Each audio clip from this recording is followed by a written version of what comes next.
All right, so we're going to get started.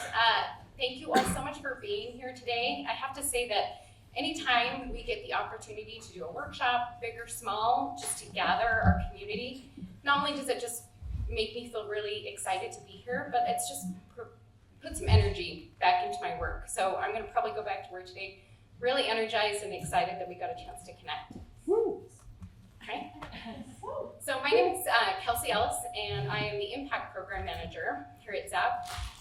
At our back table is Samantha Thermos, and she's our Director of ZAP. And then, who is just trying to fix our tech over there, Cody Getz is our Grants and Communication Coordinator. And the other person in our wonderful team picture here is Dustin Burt, who's our Program Assistant. So now you can put a face to a name. If you're getting our emails, that's who we are. All right, so today I have a few quick ZAP updates I'm going to give you, and we're going to do a brief opening activity. And then we're going to hear from these wonderful humans up here at the front. And then we'll do a discussion activity after that. It's a great way to kind of digest all that information we just got. We should still have time for some questions and networking afterwards. So if you need to snag anybody for a specific question, or panelists or ZAP team, we're here. So just go ahead and plan to grab us afterwards if you have any questions. I also want to say, make sure you're comfortable today. So if you need to get up and move around, it really is a casual environment. So just feel comfortable. We have a lot of food back there, so please snack away, take some home with you if you'd like. If you need restrooms today, we're just going to exit these doors, and it's at the end of the lobby on the right-hand side. Okay, I do want to let you know that those of you that have submitted grant applications to ZAP, they are currently being reviewed by our board. And if in the meantime, while we're going through those reviews, you have events or activities you would like to invite our board, staff, or elected officials to those, please find on our website the invite form. It's great if you can give us a couple of weeks notice on that, but we really are trying to do better at connecting your activities with our board and trying to get us there a little bit more. So that would be helpful if you have those and you want to let us know about them. Okay, so for the impact program, I'm going to jump to the bottom of the slide because I want to let you know that if you enjoy this workshop today, I have another workshop that's coming up in October. So it's kind of save the date on Tuesday, October 14th. This workshop is going to be on marketing and communication with really an eye to staying true to your brand identity. So more details coming on that. We're still kind of formulating it, but we'll be sending more information out in August. So also in August, we have our collaborative program that ZAP does. So this is our cohort style of learning. We've done 2 already this year. We have another one that's starting in another week or 2 weeks. And we gather a couple of our grantees together to do some skill building, learning, connecting on a particular topic. So this next one is going to be, we're going to do this on program metric creation. So if you've ever dreamed about creating a logic model for your programs and then using that information in your evaluations and reporting, this will probably be something you want to look out for. More information again on that will come in August. I just kind of want to plant the seed for you if that's something you're interested in. And again, you can snag me if you have questions about that. Okay, so we're actually just going to go ahead and get started with a fun activity. So I'm going to let one of my favorite people, Bahaa, take over for a minute. And we're going to get our activation going. Go right ahead. Good morning, everyone. Oh, that's so loud. Good morning. My name is Bahaa, and I am an experience designer on a mission to end loneliness, one shared experience at a time. And I believe the world could use more human connection so that we can all live more joyful lives, right? And so I'm very grateful that Kelsey brought me back to facilitate another opening activity for ZAP. And I want to invite you into a concept called connection before content. So before we hear these amazing speakers up here on stage, I want to invite you for a moment of connection with the people at your table. You had an opportunity to connect, and we're going to do a lightning round icebreaker. Super easy, super simple. So in a moment, I'm going to invite you all to stand up, and I'm going to invite you to huddle into circles with the people at your table. And when you do, we're going to try and find as many things as you can that you have in common with each other. And it's a lightning round, so it's not quite a discussion, but it's more just a quick, you just suggest something, and then you raise your hand and say, yep, yep, yep, everyone agrees, so then you count that as one, if you have it in common. If you don't, no big deal. You just suggest something else. So I want to invite you to find something that's a little bit deeper than the basics. So for example, something that we have in common is that we're all here in this room. Yes, but I'm sure we could go a layer deeper, right? And so you can start off with something simple, like maybe the smell of fresh cut grass. Show of hands, who likes the smell of fresh cut grass?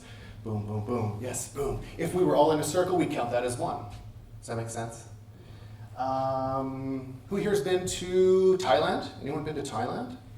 Well, just a couple people, so maybe our circle didn't get that, so no big deal. Then we shout out something else. Oldest child? Anyone oldest child? Boom, boom, but we have enough, there we go.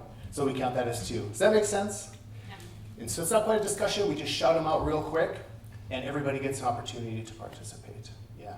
So try and go a layer deeper. Last time I did this activity for a group of about 500 or so people in an auditorium, they came up with some really interesting things that they had in common.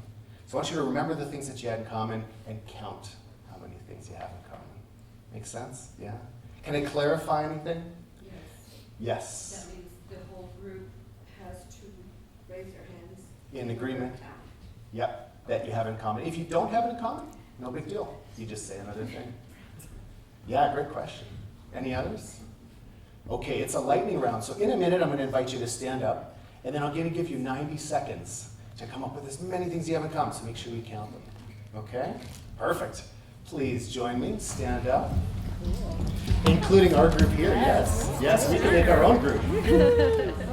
Okay. As many things as you can you have in common. Lightning round starts now!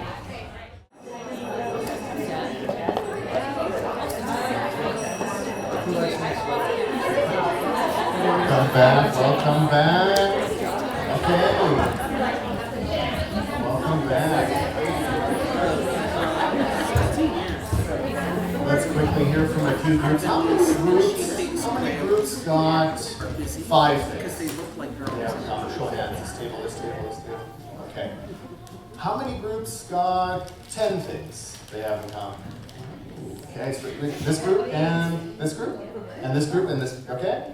And here. Did we hit 15? Any groups at 15? Oh my goodness. Okay. Let's check in with a couple groups. What are some things that you had in common? We all like gardening and yoga. And travel. Gardening, yoga, travel. Amazing. Yes. Awesome. Yeah, thank you. How about over here? I think there was some 15s, yeah? So we're beautiful, we're children, we because we enjoy outside. Yeah, outdoors. Amazing. All great things, eh? We're glasses, I have side problems. Sure. Yeah. I can connect with you on that one. I think there was the group here, 15, was it? Yeah. Yes? We all love to travel. We all love living in Utah. We all love film. We all love the ballet. We all love theater.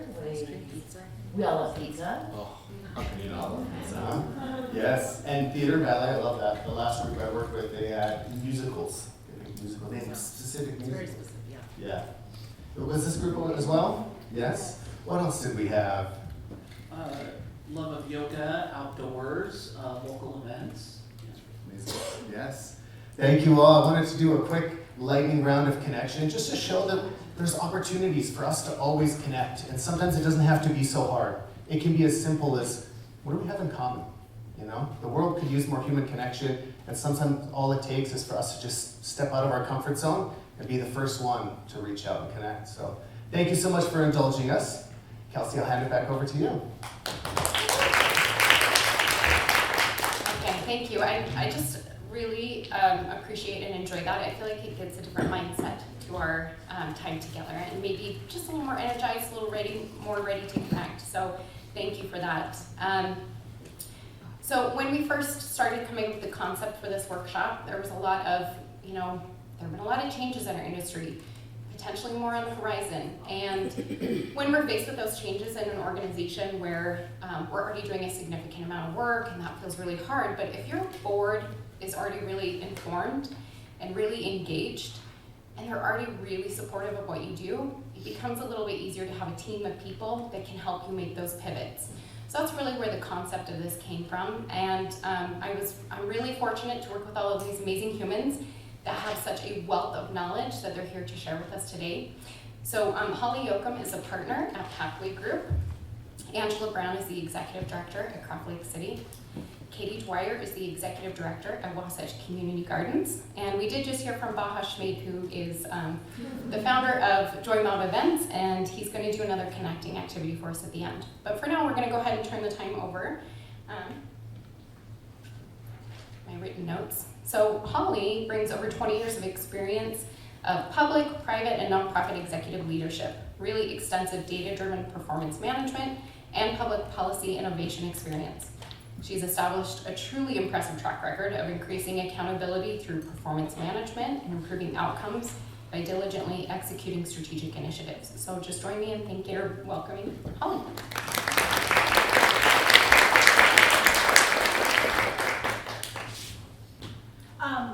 So how many of you here have sat on a board before?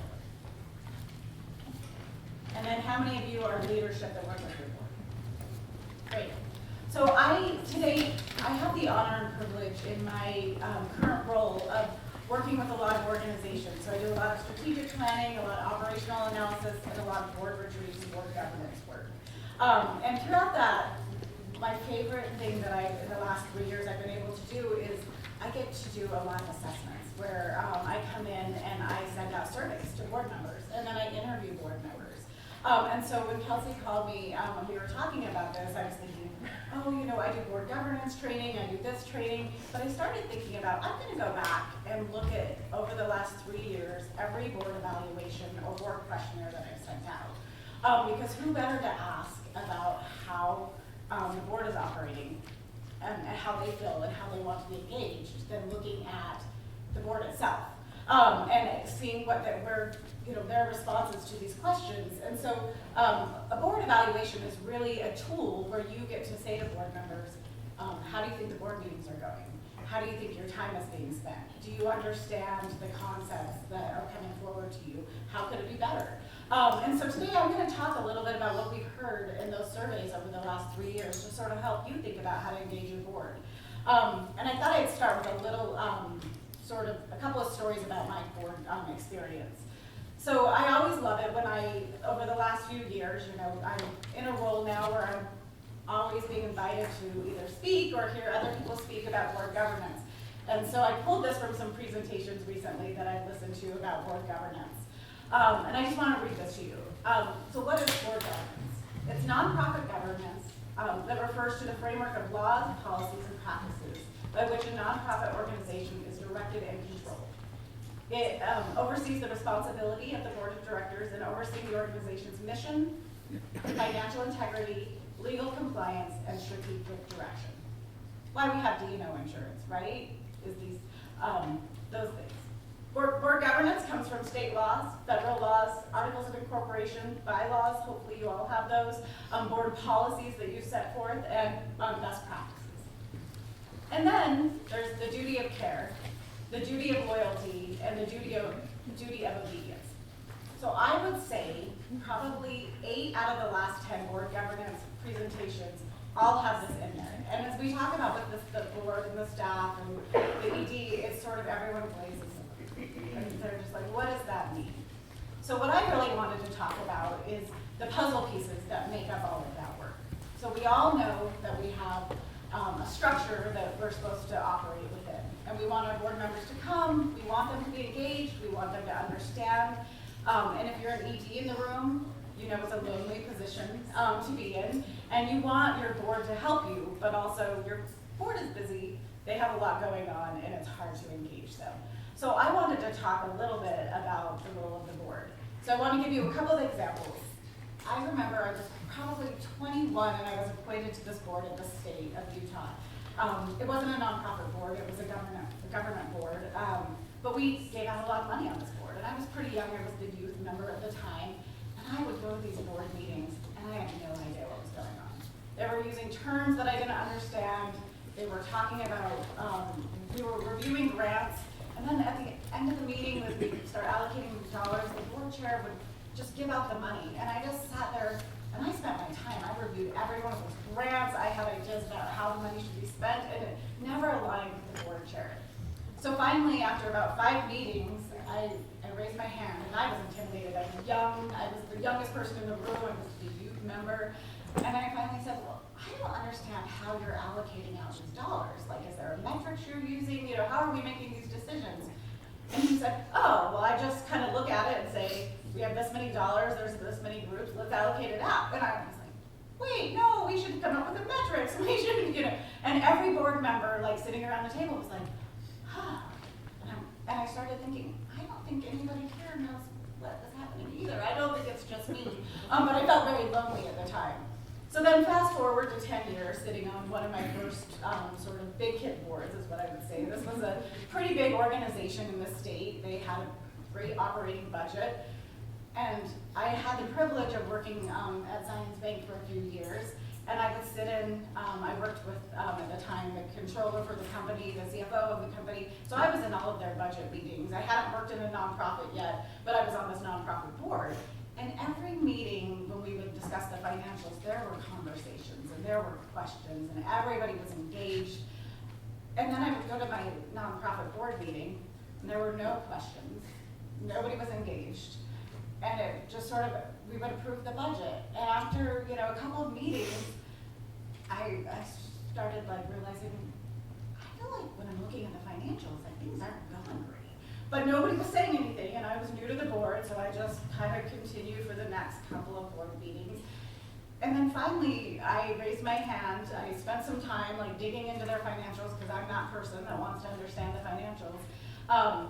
And I asked the CFO, I said, I keep looking at this and like it feels like we're not on the right path forward when we're looking at the financials. And she said, you're absolutely right. And I just, you know, was kind of looking at the room and I said, does anybody else like feel that way? And everybody just sort of was sitting there and everybody was like, and I could tell nobody understood the financials. So we were looking at documents. We were tasked with, remember, the duty of care, the duty of loyalty, all of these things of this organization, but people were showing up and they didn't understand how even to read the financials. And I just thought, how disappointing that we're coming to these meetings, we're all spending our time. I felt like it was a disservice to the staff and a disservice to the board members that were in that room. So we decided as a team to get together, do a retreat, and the CFO actually led the retreat. And it was all really talk to us about the operations, talk to us about the dollars, tell us like line by line, like what's happening here, and we sort of crafted new financials for the organization. Not in changing the numbers, but in changing the way they were presented to the board so that the board could engage, that the board could ask those questions. And then going forward, every year at the retreat, we went through the financials in detail so that everyone could understand them. Some of the benefits to that is the ED got a raise because the board started realizing that what the ED was making, because before it was sort of hidden within the financials and nobody even understood what we were paying, what was happening there. And so from then on, I started telling myself if I was going to be on a board, I was going to be engaged.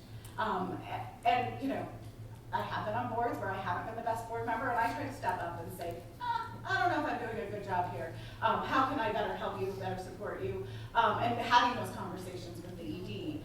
But also, I really want to make sure that when I leave something, I leave it better than it was when I started. And so really starting to say, I'm gonna ask those questions, I'm going to do those things. It is hard because as a board member or a board director, it feels a little intimidating when people are questioning you, and I always try to explain it's not, I want to help you, I want to understand your financials, I want to make sure that I'm there to support you. So through that, I started thinking about supporting and supervising the ED. And when I say that is a lot of times, some of those conversations can happen in the board meeting and some can happen after the board meeting to say, I don't know if people in the room are understanding the financials or understanding how can we better support you, and asking those questions. Then leading strategically. I don't want to just ask questions to ask questions, but I want to understand and help other board members in the room understand what are we looking at? How can we be more strategic in helping you? And I'll give an example there. Oftentimes, as an ED, you're thinking about the nonprofit government space. And Kelsey and I were talking about this earlier. Can I make payroll? Is the money coming in? How are things going?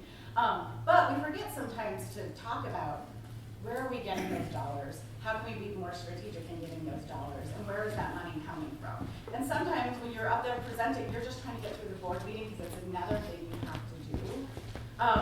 But really helping our board members understand those things can help them help you as an ED or as a leader in the organization you're working with.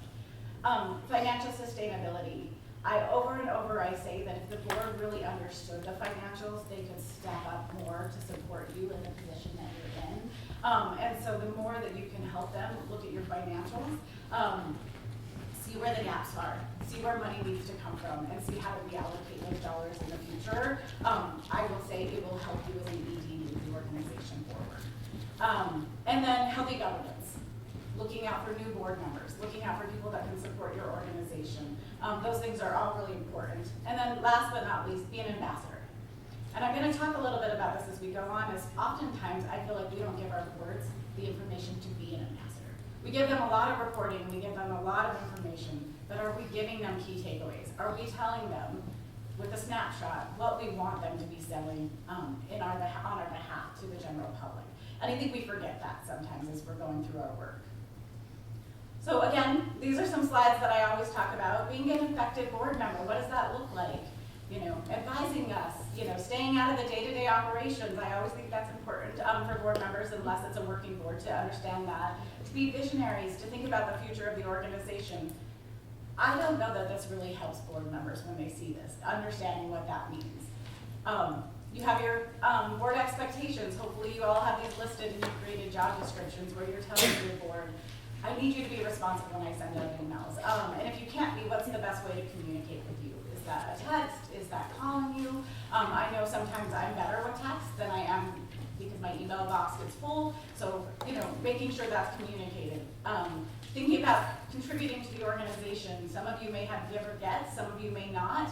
But sometimes even just communicating, what does that mean? And I'll talk to you a little bit more in a couple of slides about what we've heard from board members when it comes to some of these things.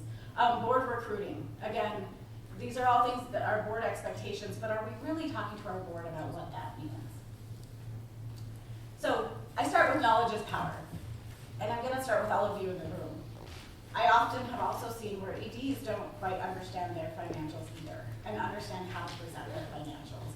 And I think if you don't understand it and you don't understand what you are looking at, whether you have this has been outsourced or whether it's internal, but you're not spending the time to understand the financials and creating a way that you can present it that feels comfortable to you, that if you get asked questions, that you can respond to those questions, then your board for sure can't understand those financials, and it's going to create a really awkward position when you do start getting this. And I've been in boards where I can tell you the ED is not comfortable with the financials, and that makes it really hard for the board to work with that organization.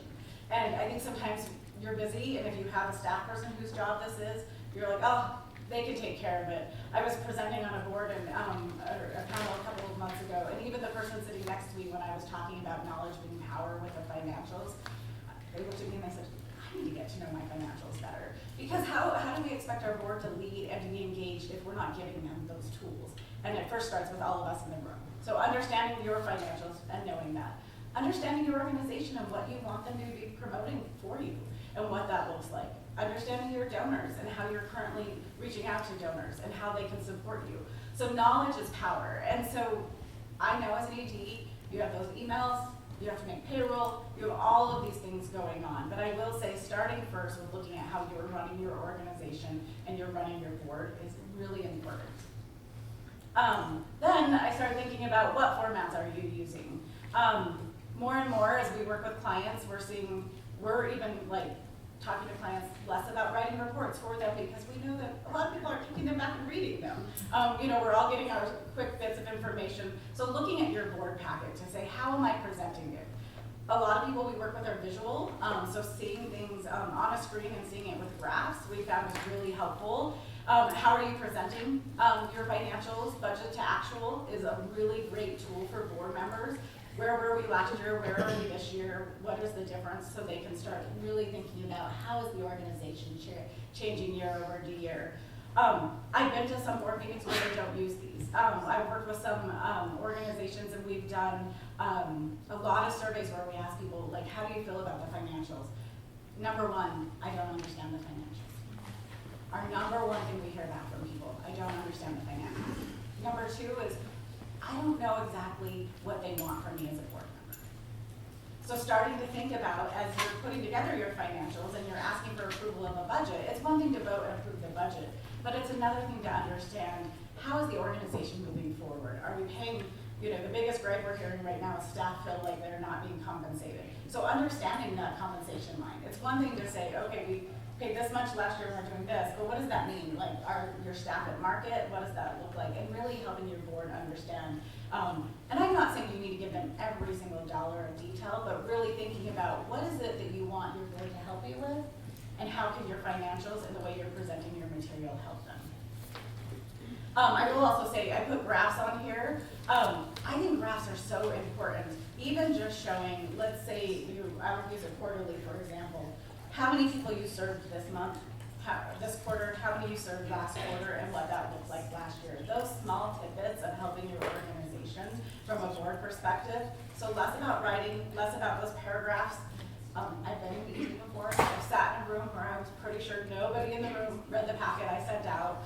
I thought maybe we could all read the packet when we first start. Let's get together. Nobody read the packet even when we got together. So thinking about what's the best way to present, and then asking them. If I was sitting in the back of the room, what would I want to be hearing? So asking your board members, engaging with them. How can I share information for all of you? One of the top 5 things we hear from board members is, I don't understand fundraising and I don't know how to fundraise. So we've said to them, if we go back a couple of slides, helping me fundraise and helping support me through, this financial journey that we're all on together. We've said this is your role, but we haven't given them tools to fundraise. Before you became an ED, how many of you had fundraising experience in this room? So about 3. And you chose to go into this profession. So imagine all those people sitting in your board, at board tables, who you've said your job is to help me raise money. Your job is to oversee the financials. Probably half of them have never reviewed financials before. But we've asked them to come to this board and to oversee our financials without giving them the tools to oversee the financials. And I'm not talking they need to go get their MBA. It's just a basic, here's how we present the financials, here's what this means, how can we help you better understand them. I'm not saying you need to send them, to every conference on fundraising that there is, but taking time out to talk about what does it look like to fundraise? How can you help me as fundraising? A lot of people are intimidated by fundraising. When I got into a role as an executive director, I loved asking people for money until I ran the organization, because then I was like, hey, will you pay my salary? And that was awkward for me. And so first thing I did was go out and take a couple of classes on fundraising to say, how can I fundraise for this organization? Where a year ago I was throwing fundraisers, I still love to throw fundraisers because I'm asking for other people. But once you're doing it for yourself, it's really hard. But also, the board members at your table don't have those tools. I can tell you, from doing these surveys and doing these trainings and talking to people, if we can help the people at the table better understand our expectations of them and then give them tools. I do know it's hard. Board members are busy. So thinking about this, how do we give them this training? How do we do these things? I will say bringing them in to help them through your board meetings and doing the trainings, not something on top of what you're already doing, but doing it as part of your board meetings once or twice a year. And then maybe if people are really interested, maybe your development committee, maybe that's a separate thing. But really giving them those tools on fundraising training and saying, you don't have to make the ask. You just have to invite your friend to dinner or invite your friend to coffee. I'll do the ask. I'll talk about our organization, but I need you to do the introduction. So sometimes it's that easy, but they don't know the tools is what we're hearing across the board. So not only do they not have the tools to understand your financials and to help you move forward, so thinking about what would you want? So I use this picture because in this picture I'm sitting in the back of the room. Is if I was sitting in the back of the room and I was observing me leading this room and I'm looking at the people next to me, what tools can I give these people to help move forward? I also put Organization 101. Often I remember my programming director being like, oh, they keep giving ideas that I already do. And I thought, well, isn't that on us then? That if the board doesn't know we're already doing these things, that we need to educate them, right? So giving them those tools to understand what are we doing? What are we already participating in? And it's a lot. I understand that. We have a lot going on. But I also hear from EDs that my boards aren't engaged. They're not showing up to our meetings. people come and they don't understand what we're going through or what's happening. So thinking about how can we give them those tools. So budget, board governance, again, is another one, but starting with you. And the reason I bring this up is we're in a time of change. We're seeing dollars cut at the state level, at the federal level, at the local level. We're seeing more pressure on local funders to figure out how to help all the organizations that are losing these grants. If we don't engage our board starting now, we're going to see more and more nonprofits go under in the next couple of years because board members, I've seen it in the last couple of months, board members feel like they don't know how to help their organizations. So I look to all of you to start thinking about, and like I said, some of it could be as easy as, at this board meeting, we're gonna talk a little bit about how to help you fundraise, or we're gonna do an overview of the last 3 years of who our funders were, so we can show you, this is where we've been getting our funding. Is there anybody else you can think of that's not on this list? You know, spending that time really talking about the organization. Some key elements I thought about in uncertain times. I was fortunate enough to be at Salt Lake County during COVID. Fortunate, unfortunate, I don't know the right word. But I want to say we've all done this before. In the last couple of years, we've had a lot of ups and downs as leaders in our organization.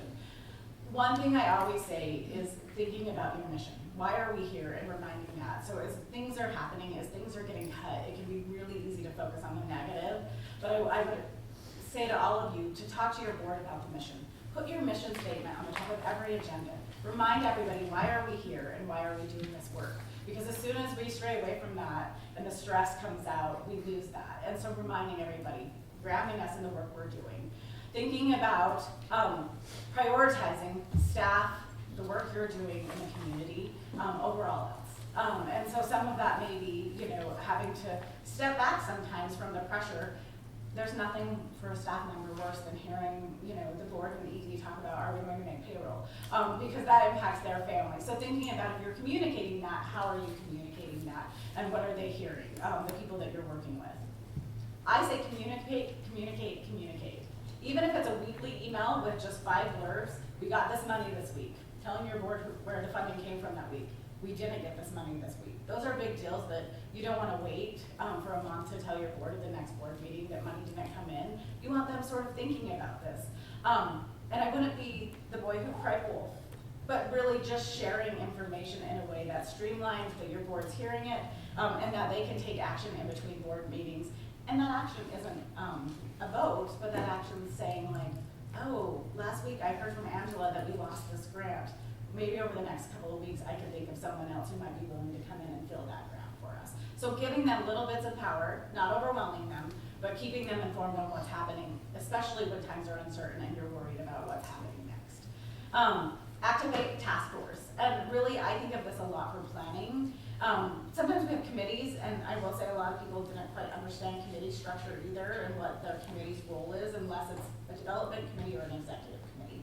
So really describing what the board's role is, but also task force. Like maybe you don't need a task force all year round and every year to think about these uncertain times, but especially as you're going into uncertain times, pull from some of your board members to say, we might need to be looking at our financials a little more often, and we might need to be thinking about how to fundraise in different ways than we have in the past. Would you be willing to be on a task force? So it's not a long-term commitment, but to really help you think about this. So think about those task force and making sure you identify what that is. Think about this. Maybe it's a task force of people who could come together if you don't have funding to hire somebody to help you with fundraising training. Maybe it's some of the board members who are doing overtime that could help train the board. Maybe it's 2 or 3 people who understand the financials to say, would you present, help us figure out how to present these financials. Small task force, giving them a role that really engages them. So the last 2 things I want to talk about is we're doing all this work. We're in a chamber, or a bubble of our own, where every month we give our board materials. Every month we hope they're reading it. Every month we're making decisions and taking votes where hopefully they're paying attention, hopefully they have the information, and then we start over in January. All too often, I know a lot of nonprofits do not do executive director evaluations. I don't know how, as an executive director, you can move your organization forward if you're not getting feedback from your board, because there's nobody else to give you feedback. And so I would start with saying to your board, I want you to do an evaluation if they're not doing one. be crazy. It doesn't have to be surveying every staff member. You can do those things, and those are great. But it could just be as, let's set some goals every year that you want me to achieve. And then let's touch base in 6 months to say, how am I doing? And then let's do an evaluation. You can even set those goals. Your board members may be busy, so you can say, I've come up with 5 this year that I think would be great. But at least it's something to engage your board on, that you can ask them how you're doing. Because being an AT is lonely. Again, I'm gonna go back to that. And at some point, you're like, I think I'm doing okay, but I don't know. And so helping them to evaluate you is one of the best things I think you can do for your organization. I will say also, when things go bad, the first person who's going to take that hit is probably the majority of you in this room. And so if you've gone 5 years and nobody's told you how it's going, and then all of a sudden they come to you and they're like, well, we don't think you're doing great, you know, we're gonna let you go. How unfair to you to not know if your performance, if they didn't feel like your performance was up to snuff. So there's just so many reasons I would say to talk to your board about evaluating you. In this, you can say, how are board meetings going? How am I doing at running the board? What would you like to see? Next, have the board evaluate themselves. And the reason I say this is, one question I always say is, on a scale of 1 to 5, how engaged are you in the board? So now they're saying to themselves, have I showed up to board meetings this year? Nope. Have I read materials before the board meeting? Nope. All of a sudden, they're being asked to look at their own work and see how can they better support you. I have seen this turn around boards, like as we share these, sitting in a room presenting on the board evaluation, I have seen them start to shake their head like, huh, we all said we're doing a 2.5. Like, that's probably not great for this organization, is that we're at a 2.5. Also asking them, do they understand the financials? The best way to find out if they understand what's happening is to ask them. So this is a way to do it in that isn't about you, but it's about them. Do they feel like they understand what's being presented to them at board meetings? Do they like the way you're presenting the materials? How can you move forward in the future? So these are opportunities for you, not only to be evaluated, to understand how you're doing by your board, but for your board to think about yourself. I also have seen board members self-select out when they start grading themselves. At the end, they've said, maybe it's time that I leave this board. I'm not engaged. I'm not doing the work I can do. And what a great way to help some board members move on to the next part of their career. I've been a back board member before, so I can say, you know, every time I read these questions, I always think about the board service I'm doing, saying, how would I rate myself on these questions for this board? A great way to help you move people out, but also help you to re-engage the people at the table is asking them, ask them, what can help them better engage? How can you better communicate with them? And then asking them to evaluate their peers. Overall, do you think that the board is doing a good job? Where do you think the board could step up and do a better job? And again, these are questions you can get online. There's questions all over that can help you formulate these. But really doing that yearly evaluation. And if you're saying evaluate me and evaluate yourself, we're all doing it together, and then you're presenting that together. And once board members start to say, you know what, we should be more engaged. We should be showing up to board meetings more. I've seen some people say they ask them to fill out, how many board meetings did you attend this year? And then they have a reporting form where they can tell them how many they've done. So overall, I go back to knowledge is power. Once they start realizing, are they attending, are they showing up, and are they supporting you, I think you'll have a more engaged board. Once you start saying, do they understand the financials? Do they understand who our donors are? And how can I teach them to help me fundraise for this organization and better support me? I think you'll see a more engaged board going both ways. So that's my tidbits for today.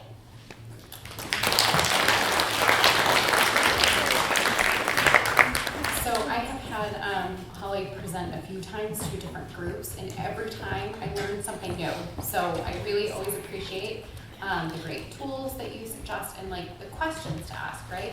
So I'm sure many of you are listening to a lot of this and thinking, oh, yay, more work, yay, we're gonna do to help our board be better board members. But I also think that you're gonna find the pieces and the tools that work really well for your organization. It doesn't have to be everything, it's just the integration that makes sense for you. And so we're gonna hear from both Angela and Katie. They're gonna give us some ideas about how that has played out in their organization.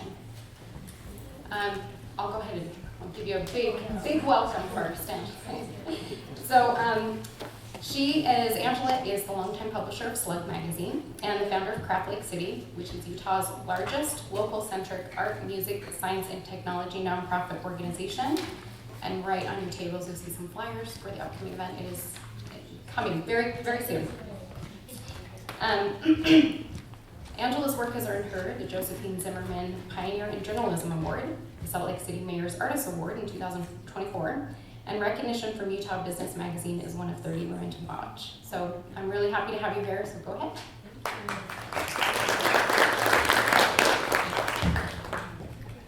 Thank you, Kelsey. I love the opportunity to present at a podium. And thank you to the ZAP team for having us here today. What a wonderful topic to talk about. And Holly, loved your presentation. I learned so much. I'm really excited to implement a board survey in the next board meeting. So I wanted to go ahead and talk about, first, just a little bit about who Craft Lake City is, our organization. Some of you, I see a lot of friendly faces here that I know that you know who Craft Lake City is as an org, but some of you may not have had the chance yet to experience Craft Lake City. So as Holly mentioned, our mission as nonprofit leaders is everything. So I just wanted to read our mission for you. It's to educate, promote, and inspire local artisans while elevating the creative culture of the Utah arts community through science, technology, and art. And one of the ways that we do that is through our annual Craft Lake City DIY Festival presented by Harmons, which is just 10 days away. So if you haven't put that in your calendars yet, love to see you there. It's August 8th, 9th, and 10th at the Utah State Fair Park. We also have a holiday market that we produce up in Ogden.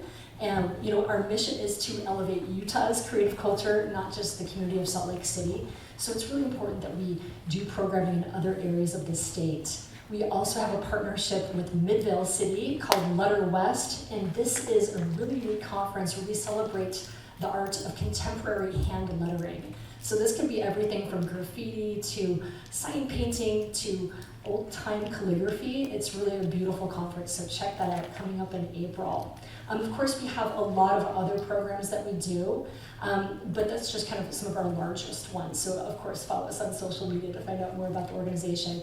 So today I wanted to talk about, so as you heard my bio, I started the organization 17 years ago, and 17 years of DIYing a board, as I like to say, do it yourself. And I really do come from the do-it-yourself community. I also run a publication called Slug Magazine, which is an acronym for Salt Lake Underground. And being part of the alternative community in my youth really taught me a lot about having gumption and having the motivation that if you want to see change in the world, you really got to enact some of that change that you want to see. And so that was really the catalyst behind the Craft Lake City organization and our DIY festival. So as is the case with boards, I've been on a lot of boards too, even before I started Craft Lake City, that gave me the experience. But as a lot of us executive directors might be able to relate to, you can't learn everything in a book. Sometimes you just have to do it. So we're going to go ahead and talk about some of the tips and tricks that I have from running a board over the past 17 years.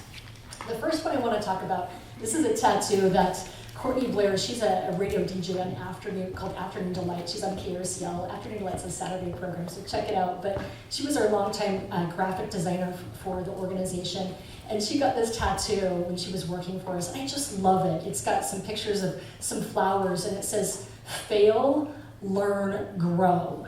And I think about this phrase so much, you may have heard it before, but because I think this really just embodies running a board. That you're gonna fail sometimes, you're gonna learn from that, and then grow. And it's really about growing, right? And kind of learning those lessons. So the first tip is embrace this theology, that sometimes you've gotta fail in order to learn and grow. And of course, beautiful flowers and blossoms can come from that growth. Another tip, knowledge sharing. We really want to make sure that we are sharing what we're doing with our board. Holly mentioned that in an email. One way that we do that is with Slack. So we have a board Slack channel that all of our board is invited to, and they actually, as part of their commitment, they need to check the board Slack 2 to 3 times a week. And that's really where the staff is kind of posting what they're doing, because we do so many great things in the organization. Our staff is so active. We like to say that we're a lean nonprofit machine, And with that, it's really hard for the board to keep up with all of the incredible work that we're doing. So Slack is a really great place for them to do that. Also, it goes aligned with an internal communication policy that we have where we do not email each other. We only provide emails externally because, as you know, it's hard to keep up with all those emails in the inbox. So Slack kind of helps us in that regard. We also encourage staff and board interaction. It's really important that the board know the staff and vice versa. So at every single board meeting, we have a different staff present on a different topic, generally in their department, but it doesn't have to be. So that way that they can kind of get to know each other. Active participation. So it's one of our board requirements that our board members volunteer for our events. We do so many different events and there's so many different opportunities. So especially our big ones like the 17th annual Craft Lake City DOA Festival, we need over 300 volunteers. And so it is a give or get with that volunteer service. Although actually one of our board members who's actually expecting her second child, she planned her baby moon vacation with her partner during the festival by mistake. So she was like, can I make a donation instead of going, because I just don't know if I can get some volunteers in my place. And we're like, yes, that works. But you know, really, but she's like, I sure do the holiday markets in my calendar. I'm going to volunteer for that. And so that's really important so that they can actually see what we're expecting others to do. How can they recruit volunteers for the organization if they don't know what it's like? Community connectors. So board members act as ambassadors for the organization. So we want them touting that they are part of the Craft Lake City board. We've made these really fun little headshots that say Craft Lake City board member on them that they can use on their social media, they can use them on their LinkedIn account. But we want them to tell the world that they're affiliated with us because you never know when you're going to be in a room with someone that can be our next funder of our next program or really help the organization or be a next board member. So we want them to be kind of out there connecting Craft Lake City to the community in new ways. Expertise-driven engagement. So we're really intentional about building a diverse board with a wide range of backgrounds, ages, and areas of expertise. You know, this type of diversity really allows us to draw on board knowledge that comes from all different walks of life, different areas, different backgrounds, and it encourages innovation through multiple perspectives, and it just helps us execute our mission in different ways. Training. Oh my goodness, I related so much to your story, Holly, about being on a board as a young professional. I was also a young professional on a board with a lot of senior level executives, and I was not trained on that board at first. And I did ask for it as well because I was very confused. And so that's something that we do. We have a whole training packet. And in fact, I actually do some board training myself. And then we've streamlined it a little bit over the years too, where we just really recorded a board training video too. So what we can send that out and save me like hours of time. Have them watch the board training video, then they do a training session with me about questions and kind of going over those things. We also have a really comprehensive board packet so they can read the information, but that way they know what the expectations are and how to do that. Another thing that we do is we pair them up with kind of a senior board member, so they have like a board buddy and an ally and someone else, kind of that's not a staff member that they can kind of ask some real questions to. Clear expectations. It is so important to have those clear expectations. I've got to say that in the early years of running a board, I wasn't as clear as I am now with my expectations, and it's made a world of a difference. We, again, have a board attendance policy. We calendar out our board meetings a whole year in advance so people can get them in their schedules, and it's just very clear about what we expect from our board. A culture of support. Our meetings are a unique blend of personal and professional. We love to have fun. When I'm working on board recruitment, which there's a slide later, I'll always be recruiting for board members. That's one of actually the things that I use to snag some of our high-powered board members is that this is a fun board. We really want it to be a time where people look forward to going to those board meetings because I don't know about you if you've been on a board where you're just like, oh, do I have to go? Like, I know I need to go, but I know it's just not going to be very much fun, and so we like to incorporate some sort of fun into our board meetings. Always be recruiting, yes.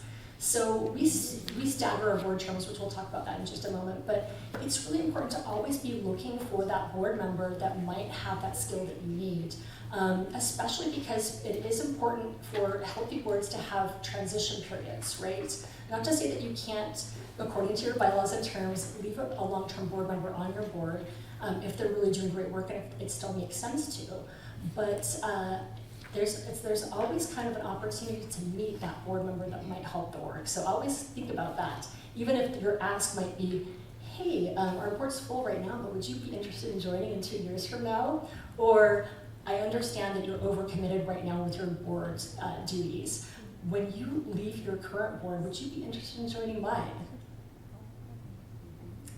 Representation. It's really important that we have not only C-level type individuals on our board, not only represent different industries, but also represent the types of individuals that we create programming for or that are part of our creative community. So it's really important for us to have, let's say, a high-powered bank executive sitting right next to an artisan. And of course, that artisan is going to have a very different perspective about the financial sheet, but also about the programming that we do. Board dues. Board dues is something that actually took me quite a while to have the confidence to ask our board to pay to be on the board. And my goodness, I'm so glad I did, because it has really opened up a lot of doors for us. The first thing that it has done is accountability. It's so much easier for our board to ask other people to donate if they can say that they donate. It makes them a little bit less uncomfortable when they're talking about that ask, when we're kind of training them on fundraising asks. But also, you may or may not have noticed that on a lot of grant applications, they ask you if your board donates. And we always want to check that box that yes, they donate and they are in 100% compliance. They're all caught up on their dues.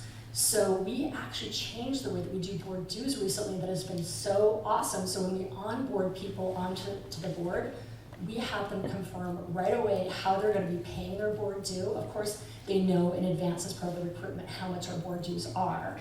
And they have 2 different options for paying. They can pick those options where they're signing up for a monthly payment, will just be debited from their account, or they're going to do one lump sum, but that starts immediately and we get it going. That way it doesn't become something where myself or our development department has to keep kind of like asking them about that and make it an uncomfortable situation. And then that way everybody's in compliance.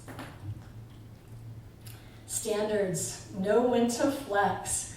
So we've really been working on our standards as an organization internally with our team, but also with our board as well. And with that, it is important to know when you're working with volunteers and a volunteer board when to flex those standards. For instance, we have a board attendance policy where if you miss more than 2 board meetings in a calendar year, you technically should leave the board. However, we understand that life happens. We have sick kids sometimes. Sometimes you have all intentions of making a board meeting.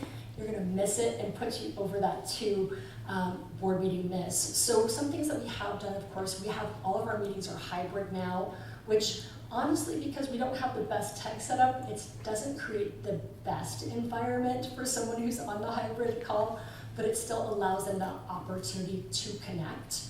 And then the other way that we do that is, again, just kind of having an understanding that, okay, we have these standards, but occasionally from time to time, we just really need to make sure that we can be flexible, because we have actually seen some board members that have been wonderful board members, again, kind of like self-select and remove themselves from the board because they're not meeting our standards.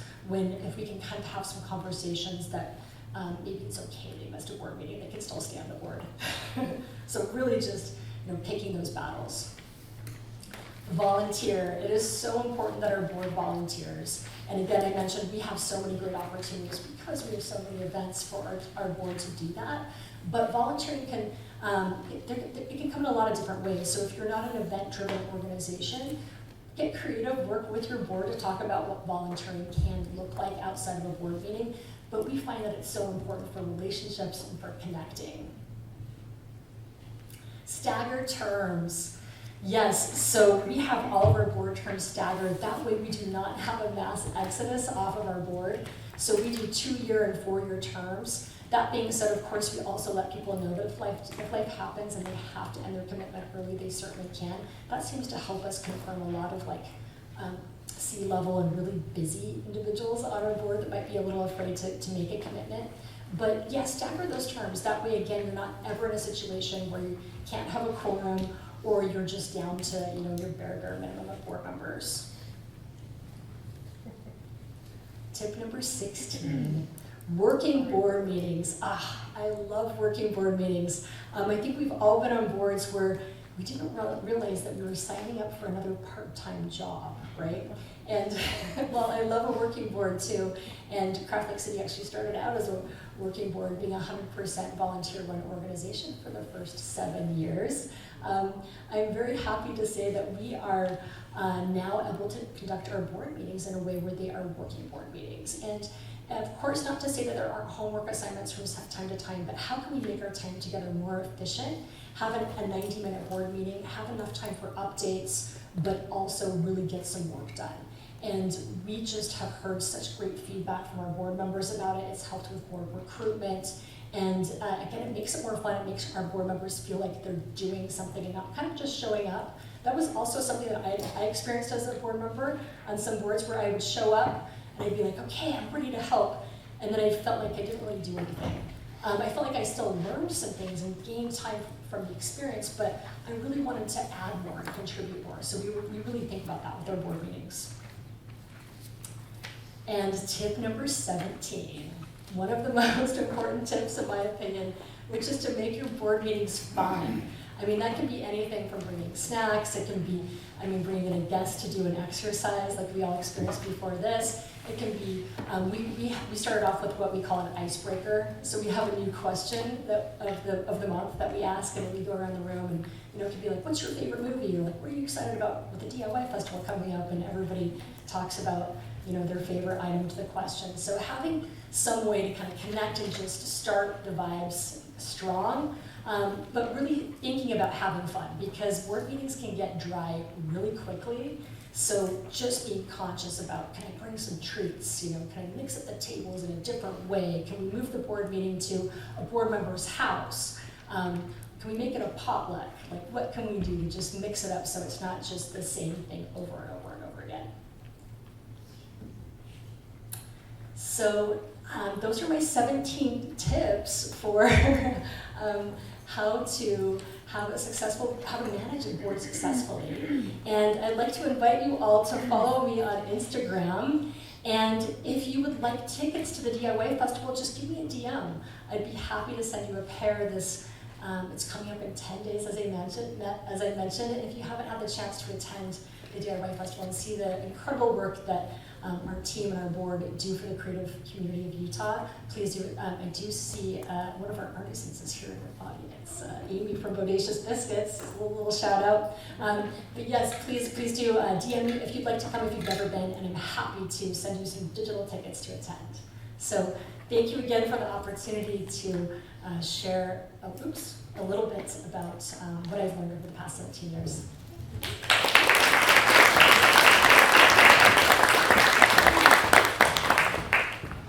Thank you so much. I feel like there were definitely some takeaways from that, like, oh, I can totally do that. But the thing that rings true so much for me is having fun. Could you imagine if you had fun board meetings? Everybody would always be there with the snacks, and I feel like it creates a connection to the organization, a culture that just makes people want to be there and continue to support the work. So thank you for that. So next. All right, so we're gonna have Katie come up next with also some great practices that they have in place at Wasatch Community Gardens. And as the executive director, she oversees fiduciary and contractual responsibilities while also driving the vision, the plan, the growth of the organization. And since joining Wasatch Community Gardens, Katie has focused on building the internal structures needed to support a growing organization and building external partnerships to broaden and share the organization's community impact. Prior to her work, or to her nonprofit work, Katie spent over 15 years in business development and communication roles in the professional services sector. So join me in welcoming Katie.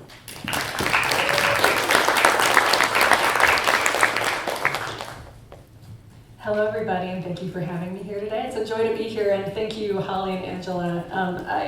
My speaker notes here are actually almost entirely clouded from notes that I took from your presentations, so I'm looking forward to going back to Wasatch Community Gardens and implementing many of the new ideas that I learned from you today. And I also, as many of you may have experienced, probably thought, okay, we're doing some of this already. I feel pretty good about where we're at, but always learning, always growing, and again, lovely to be here with you. A little bit about me, just quickly. I've been the executive director at Wasatch Community Gardens for about 5 months, but lots of learning going on right now. But I've been with the organization about 5 years. I joined in 2020 as a marketing director, then moved into more of a development role, and then finally the ED role. And of course came to first find WCG as a community gardener way back in the day. So I know we have some gardeners in our midst. And again, lovely to be here. So let me just click here. Quick overview about who Wasatch Community Gardens is. In short, our mission is to empower people to grow and eat healthy, organic, local food. And we always like to emphasize the grow and eat portion of our mission. There's folks will come up to us and sometimes they think maybe we're a plant nursery or want to know where they can grow that or buy the best tomatoes. And we certainly sell those at our spring plant sale, but we are very much an eat organization as well. If you like food, you can engage with us, and we use gardens and food as tools for social connection. And WCG accomplishes its mission over 6 core programs that serve Salt Lake County. Those programs are education, youth and school, community gardens, volunteers, job training, and advocacy and justice.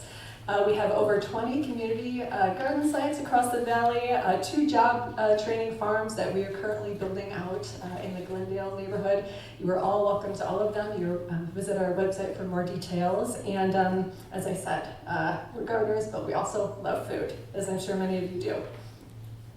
So onward to our esteemed board, and I know Holly and Angela gave some lovely, really impactful tips for managing the board, engaging with your board, and I'll give some examples of how, real-life examples of how we're doing just that at WCG. A quick snapshot of our board. We're currently at 12 board members and recruiting. We have a capacity of up to 18 board members. Certainly with all the growth at WCG these days, our 12 board members are handling a lot of responsibility. So if you know anybody who's interested, please let me know. The skills in our board span a wealth of backgrounds from law, finance, public policy, urban agriculture. And every few years, internally, staff will get together, board will get together, and we'll essentially matrix out and try to understand what skills are needed for incoming board members to make sure that we have a fully functioning, advisory board that can serve the organization. We are not as much focused on fundraising at the board level. That has certainly changed for our organization over time, and that's been a shift that I'll speak to a little bit later. Currently, we're focused on skills, community, and connection building within our board. So certainly, keeping our board informed and adaptable is critical to making sure WCG remains adaptable in an ever-changing landscape. And when I was asked to present, I thought about what are these 3, if I could just identify 3 golden nuggets of what WCG is doing especially well in the board space. And here are my 3. First, engagement, and I know Holly and Angela spoke to this, board engagement with the board themselves, with staff, and with the larger organization and community. Contact cultivation, so who knows who, and we have what we call a 4x5 contact cultivation method, which I will speak to in a little bit, and again, I know Angela spoke to this when talking about how to use board members as ambassadors for the organization. And then financial reporting is, after all, an educated board is an effective board. This has been especially relevant to WCG in recent years. We're in the middle of a 5-year, $5 million growth plan, which for our little organization is quite a big step in size, budget, income, etc. And so making sure our board understands our financials is key to making sure everything is running smoothly. So we at WCG use a number of tactics to ensure our board members are engaged and that they feel engaged with other board members, staff, and the organization. And I'll run down just a few real-world examples here. First, we're using annual commitment or recommitment meetings. So at the start of every year, each board member is meeting with the executive director and a member of our development team to set goals for the year. It's a little contract that we write up for each board member that outlines, here are the board dates or the board meeting dates. Here are our expectations. If you do want to fundraise as part of your board membership, here's what you're committing to. We ask them about their areas of interest or areas where they might want to train up on, and we document all that at the beginning of the year. And then we will revisit that. I would say right now we're about a semi-annual basis. We could do it more, but again, just making sure that board members, there's buy-in with their commitments at the start of the season. We've also recently started little, quote, what I learned report outs at our bi-monthly board meetings. So as our board members are going through their commitments and engaging with staff, with the organization, we're doing kind of a round robin at the start of our board meetings. And each board member says, hey, over the last 2 months, here's one little item I learned about WCG. Here's someone that I spoke with on staff and I learned more about that program, or I learned more about this aspect to our financial planning. Again, just it increases accountability and allows for share outs and understanding among members. Certainly, we use committees to better engage board members, not only with each other, but with staff. And this has been something that's been a very key area of focus for WCG in recent years. I know when I joined 5 years ago, board and staff were quite separate. I think if we could identify each other, it would have been a big victory. And we wanted to change that, both culturally and to make sure that our board, again, is in fact knowledgeable. So the standing and ad hoc committees that we currently have at WCG are both they involve board members and staff members. Standing committees involve, for example, our executive committee or human resources or recruiting, or an example of an ad hoc committee is a farm development committee. So as I mentioned, we're building out 2 new farm locations in Glendale. That's an example of a board and staff committee coming together.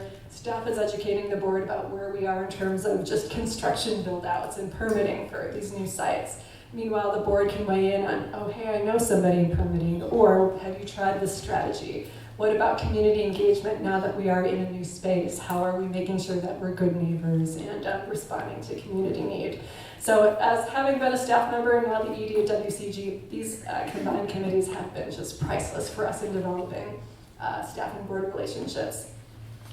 And then finally, we have an annual board and staff socials, and that certainly speaks to the fun element as well. There's a little bit, there's information learning about each other and networking as part of these events, but we've also had a hot sauce challenge. We've had little getting to know you challenges here and there. So again, it's food, it's fun, and again, just creating that connectivity so board isn't a mystery to staff and the other way around. So I mentioned our 4x5 contact cultivation program earlier, and this has been an easy and popular method for engaging board members by bringing their own contacts into the WCG fold, and again, as Angela said, serving as ambassadors.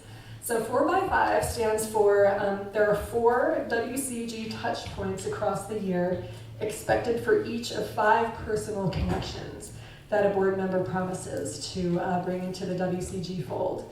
So at the beginning of each year in our commitment or recommitment meetings, we'll sit down with a board member and say, for example, they're a professor at the University of Utah. We'll ask, based on our board skills matrix, based on the skills we're looking for, based on, our fundraising needs, our need for, outreach, community outreach in a certain area, who do you know in your circles who would be wonderful to bring into WCG space? They can provide, public policy advisory services. Perhaps they're a member of local government. Perhaps they can also, work with WCG in a development capacity.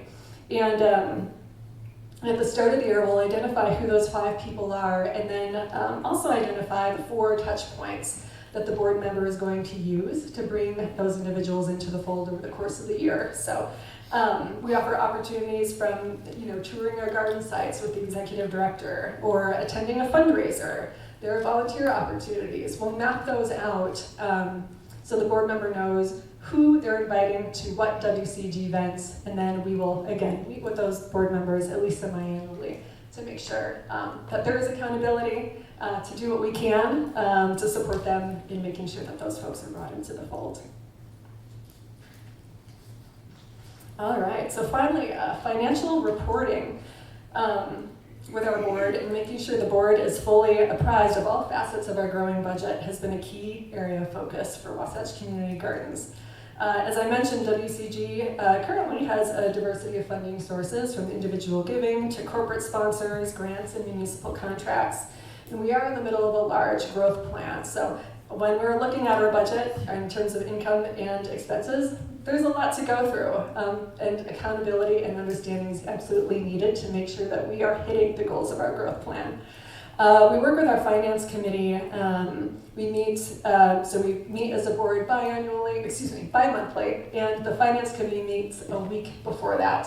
That finance committee is made up of the ED, myself, the associate director, WCG, and then our 3 finance committee board members. And at those meetings bi-monthly, we're going through every single budget line item.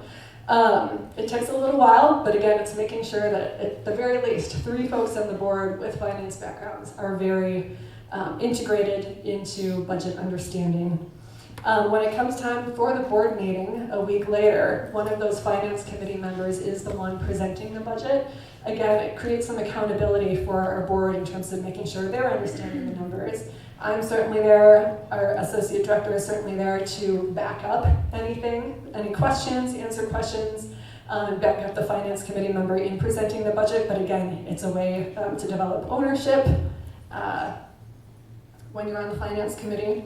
And then I think Angela mentioned earlier, a key area of development and learning for our WCG board has been bringing staff in to present at board meetings. Right now we're very focused on having our development staff come in to present.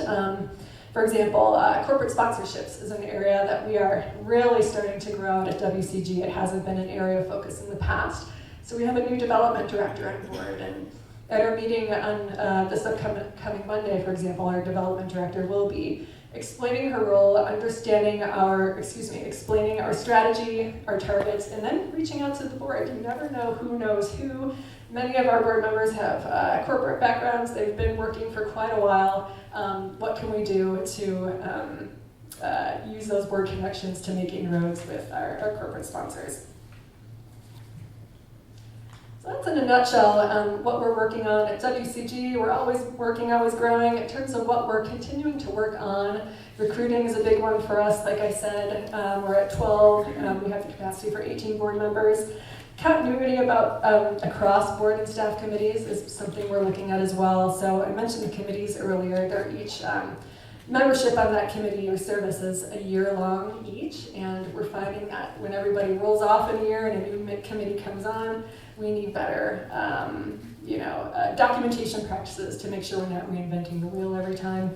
And then of course board management technology is something that we're still trying to crack, and perhaps another time, another presentation, I'd love to hear from everyone as to what has worked for you. So once again, thank you so very much for being here. It's wonderful to be part of this community, and I look forward to speaking with you.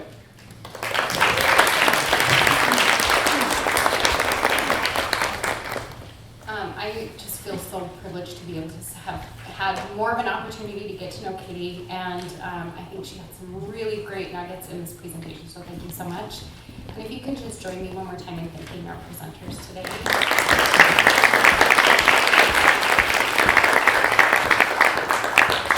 So I do want to let you know also that you heard a few things like a board matrix or an activation assessment. There are a couple of worksheets in those packets of the tables. They're just examples that maybe you could use those.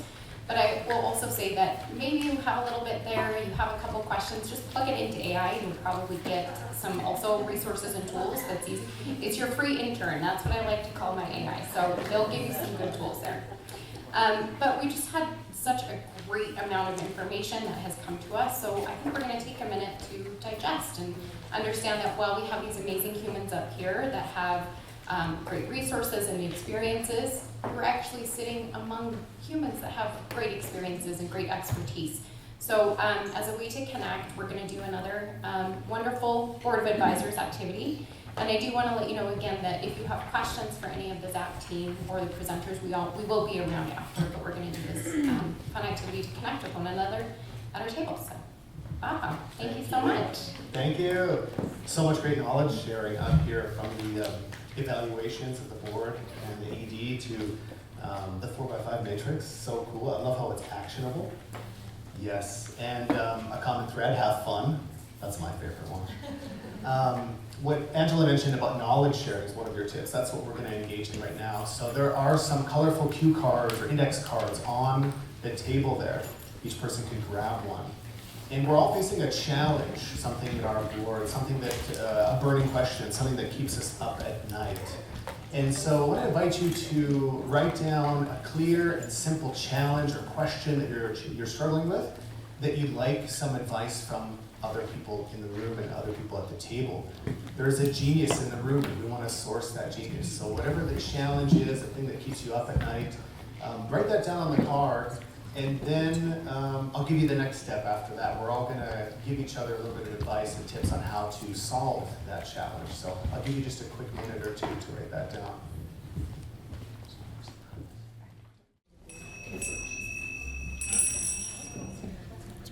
Okay, part two, here we go. So you've got that challenge that's top of mind right now that you've written on the card, and hopefully you've written it legibly. What I'm going to invite you all to do right now is do what we call a gallery walk or an advice walk. And so you're going to leave it at the top of those papers. You've got your printed out sheets as well, right here. And I want you to leave the question at the top of those printed out sheets and pick, when you go around the table, take a look and read what the other person, what the challenge was, and see if you can give some advice. Let's source the genius in this room. And when you read that question, feel free to use one of the boxes to fill it out. And if you've filled out everything at your table, maybe jump to another table. We could all use a little bit more advice and different perspectives and ways of viewing things. That way everybody gets the opportunity. What I invite you to do when you're giving the advice is make it clear, make it actionable, something that they can understand and take away, that if they didn't have a conversation with you, they get it, you know? And then afterwards, we're going to open it up to discussion. So the first part is just more about writing down the advice, and then I'll bring you back to a second section, which will be to actually dialogue about what you wrote for each other. Any questions? Can I clarify anything on that? Give each other some advice. Okay, perfect. We'll turn on some music again. And if you want to go around the table and read the challenge that everyone wrote, and then give them some advice and write it down so they can take it away with them today.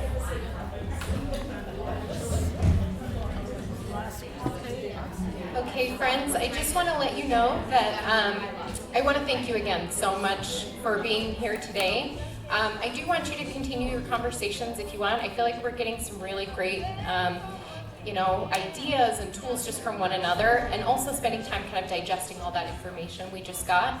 But as I'm sitting here on the side listening to all of your conversations, it just makes me feel really joyful. This is really one of the goals of doing this part of the ZAP program, is to have you connect with one another and know that your resources are here with your peers in your community. We often feel like we're doing this work alone, right? Like, I thought I was the only one, I feel so lonely. So just know that you have a support system with those of us that are doing the work. And now I feel like hopefully you can walk away with a few contacts or people that you feel comfortable reaching out to and connecting with outside of this. So thank you so much for being here again, and I hope you all have a wonderful rest of your day.